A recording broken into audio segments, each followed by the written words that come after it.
This is Art, and this is from my book, And Another Thing, an eclectic collection of musings, afterthoughts, and paternal rantings. I actually grew up in the Washington, D.C. area, and when I was just a wee lad, my mother would take me shopping downtown. Now, I must say that going downtown with your mother when you're 7 or 8 years old is an experience, and it was especially so in the 1950s. There were so many sights to see, smells to smell, and thoughts to have. I remember a particular beggar that always frequented the same street corner.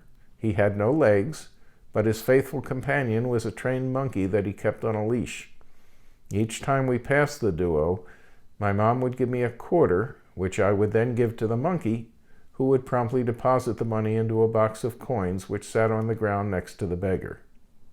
For a while, there was a rumor going around that at the end of every day, the beggar and his companion would go into the alley behind the store and get into a chauffeur-driven limousine for the ride home. I never did know if that one was true or not. On one of these downtown trips, my mom stopped to talk to a man she ran into on the street. The man was dressed in a business suit and carried a small black bag. My mom and the man were both looking down at me as they talked. Then my mom said, "Arthur, do you know who this is? This is Dr. Hertzberg. He's the man who brought you into the world." I didn't know what the heck she was talking about. What did she mean, brought me into the world? What world was I in before?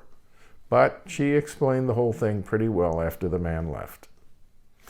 Of course, the major attraction of our downtown shopping trips was the large department stores. Now, I can't say that those stores were any more elaborate than the ones you find in a modern-day shopping mall, but there was a certain elegance about them. In those days, we dressed up to go downtown. My mom didn't drive, so we rode in taxicabs. It was certainly a major outing and one that is not easily forgotten. When you're small, you learn a lot from your parents, and my mom taught me many of the basics. For instance, it is impolite to fart in public. Who knew? And she always corrected my grammar. But I particularly remember learning about elevator etiquette during one of those downtown trips. Of course, the cardinal rule of all elevator rules is that you always let the people off the elevator before you attempt to get in it. When I moved out to the West Coast as an adult, I couldn't believe that the folks out here didn't have mothers who taught them that. They just seemed to shove their way in as you tried to shove your way out.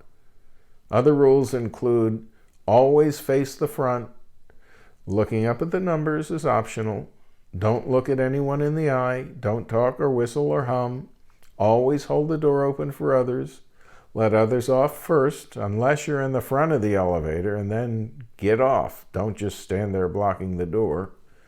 Always be helpful to old people and handicapped persons. If someone's in a wheelchair and can't reach the numbers, help them out by riding up to their floor with them. Never acknowledge odors, good or bad. In fact, if you can hold your breath for the whole ride, you'll probably be better off. And try to leave as much space as possible between you and other passengers.